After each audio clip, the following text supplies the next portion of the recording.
लेकिन मैंने उनके सामने 3 प्रॉब्लम्स का समाधान पूछा है। मैं आपके साथ वो शेयर कर रहा हूं जो सबसे अधिक मेरे सामने आई।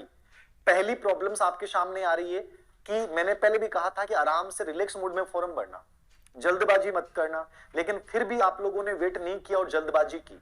तो पहली समस्या का समाधान मैं ये बता रहा हूं कि जिन बच्चों ने फॉर्म में गलती कर दी, अब फॉर्म उनका दोबारा नहीं भरा जा रहा, क्योंकि आपके एक आधार कार्ड से भरने पे, जबकि निदेशालय ने लिखा है कि आप कितनी भी बार फॉर्म भर सकते हैं, इन्होंने विज्ञप्ति निकाली है। तो निदेशालय पहली बार कहीं ना कहीं गलती, उन्होंने पहले तो लिख दिया कि फॉर्म डबल भर सकते हो, ट्रिपल भर सकते हो, अंतिम मान्य होगा। अब बच्चों के सामने प्रॉब्लम्स आ रहे हैं कि सर फॉर्म दोबारा नहीं भरा जा रहा, एक एसएसओ आईडी से एक फॉर्म भरा जा सकता है, एक आधार कार्ड से एक फॉर्म भरा जा सकता है। तो जिन बच्चों ने गलतियां हो गई हैं, उन बच्चों के लिए मैं एक बात बोलूंगा कि उन्होंने मुझे जो कहा है मैं सेम आपको बोल रहा हूं कि उन्होंने कहा कि 9 फरवरी के बाद हम एडिट का ऑप्शन देंगे। किसका ऑप्शन देंगे? एडिट का ऑप्शन।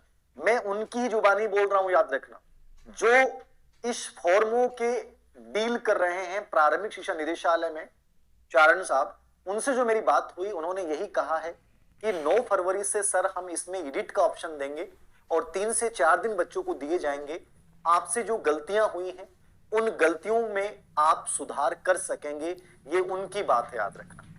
यदि आपको लगता है कि सर हम भर सकते हैं तो भर दीजिए, लेकिन मैंने उनकी बात बोली है कि 9 फरवरी से फॉर्मों में एडिट का ऑप्शन दिया जाएगा और आपसे जो गलतियां त्रुटियां किसी भी रूप में हो गई है, चाहे वो वर्ष में हो गई है, चाहे विषय भरने में हो गई है, चाहे प्रवेश तिथि में लेकर हो गई है, उस गलती में आप सुधार कर सकेंगे। ये ऑथेंटिक न्यूज उनसे पूछा है मैंने जस्ट पहले ही, वरना लाइव का मेरा कोई विचार नहीं था। मैंने सोचा आपके साथ आप बहुत परेशान हो रहे हैं तो मैं आपको ये सूचना आप तक पहुंचाऊं, ठीक है।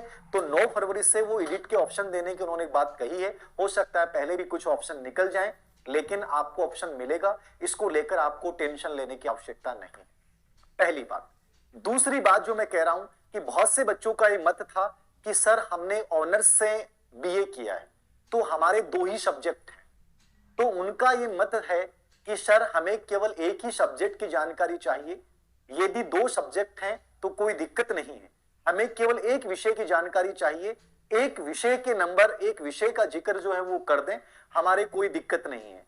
तो इसका समाधान संभवतः है वो 1-2 दिन में, 3 दिन में इसको लेकर कोई स्पष्टीकरण जारी कर दिया जाएगा कि आप 2 विषय के नंबर भर दें, उसके बाद आप 00 कर सकते हैं या 00 के अलावा और कुछ कर दें। मेरे अकॉर्डिंग 00 बेस्ट ऑप्शन हो सकता है, ठीक है। तो इसको लेकर आपको टेंशन लेने की आवश्यकता नहीं है कि सर हमारे तो 2 ही सब्जेक्ट बनते हैं, तो क्या हम तीसरा सब्जेक्ट कहां से भरें? तीसरा सब्जेक्ट नहीं भरते हैं, खाली छोड़ते हैं तो फॉर्म आगे चलता नहीं है। तो उसमें उन्होंने जो बात बोली है कि सर हमें एक ही विषय के नंबर चाहिए, कोई फर्क नहीं पड़ता है कि 2 हैं कि 3 हैं कि 1 है, ठीक है, हम एक विषय के नंबर चाहिए। तो इसका समाधान उन्होंने ये बताया है।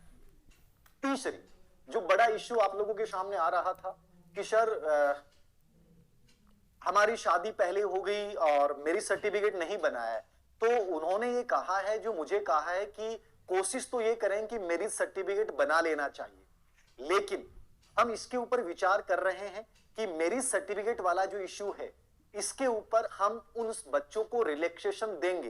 मतलब कहीं ना कहीं आपकी प्रॉब्लम्स, आपकी शिकायतें वहां तक पहुंची हैं, और याद रखना ये लोकतंत्र है, यहां आप जब अपनी बात रखते हैं किसी के भी जरिए तो कहीं ना कहीं एक दबाव बनता है। आप इस बात को लेकर ये मत मानिए, पहले से इतने नेगेटिव मत सोचिए, मतलब आप रोने लग जाते हो।